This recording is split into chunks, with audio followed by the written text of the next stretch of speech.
రా తమ్ముడు. కేసు వివరాలు ఏమైనా తెలిసాయా? నేను 2-3 సార్లు హాస్పిటల్కి వెళ్ళొచ్చాను. ఏ పని నేను సరిగ్గా చేయలేకపోతున్నా. ఇక మీ నటన ఆపండి సార్. మీతో చెప్తున్నప్పుడు ఈ కేసుకి మీకు ఏ సంబంధం లేదని చెప్పారు. కానీ హర్యానాలో హత్య చేయబడ్డ ఎంపీకి మీరు ఫోన్ చేసి మాట్లాడారు. మీరొక నిజాయితీ గల రాజకీయ నాయకుడనే మీతో మర్యాదగా ఉంటూ వచ్చాను. లేకపోతే నా ట్రీట్మెంట్ వేరేలా ఉండేది. తమ్ముడు, నిజాయితీ అంటే ఏంటో తెలుసా నీకు? మనకి కావలసినప్పుడు సిన్సియర్గా ఉన్నట్టు నటించడం నిజాయితీ కాదు తమ్ముడు. ప్రాణం పోతున్న సమయంలో కూడా మనస్సాక్షికి, ఆ భగవంతుడికి కట్టుబడి నిజాన్ని నిర్భయంగా చెప్పడమే నిజాయితీ. ఈ రోజుల్లో పెద్ద పెద్ద పారిశ్రామికవేత్తలే రాజకీయ నాయకులు అవుతున్నారు. మా నాన్న, తాత అందరూ రాజకీయాల్లో ఉన్నోళ్లే. లక్ష్యం ప్రజల కోసం అహర్నిశలు శ్రమించడం. వాస్తవానికి మేము కల్లో కూడా ఎవరి దగ్గర చేయి చాచకూడదనే లక్ష్యంతో బతికినోళ్ళం. వాళ్ళు గాంధీ, ప్రకాశం పంతులు లాంటి వాళ్ల స్ఫూర్తితో రాజకీయాల్లోకి వచ్చిన వాళ్ళు.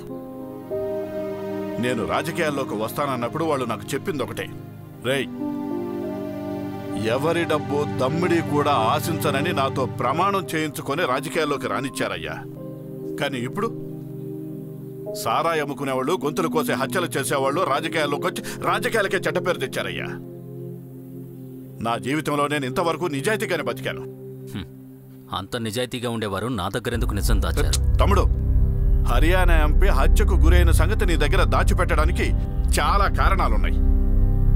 నువ్వు నిజాయితీ గల ఆఫీసర్ అన్న సంగతి నాకు బాగా తెలుసు. నేను అలాంటి వాడినేనన్న విషయం నువ్వు తెలుసుకో.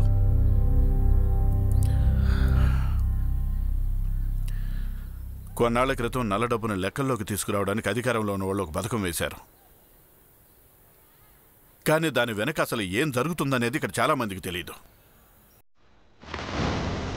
అది కూడా నేనున్న పార్టీలోనే ఇలాంటి అన్యాయం జరిగింది.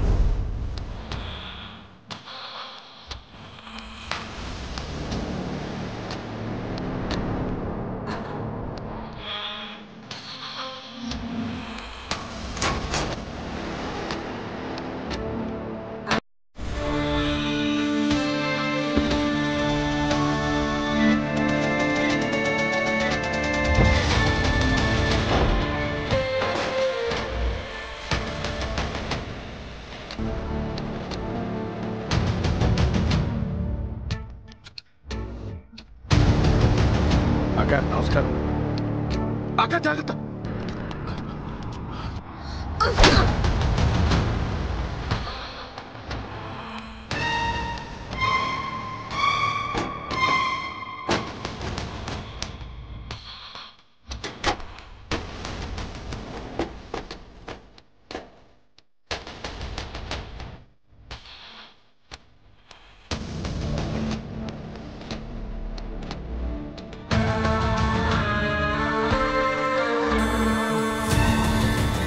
మొత్తం కుటుంబాన్ని దూరం చేసుకుని ఒంటరిగా వచ్చిన ఒక స్త్రీ తను.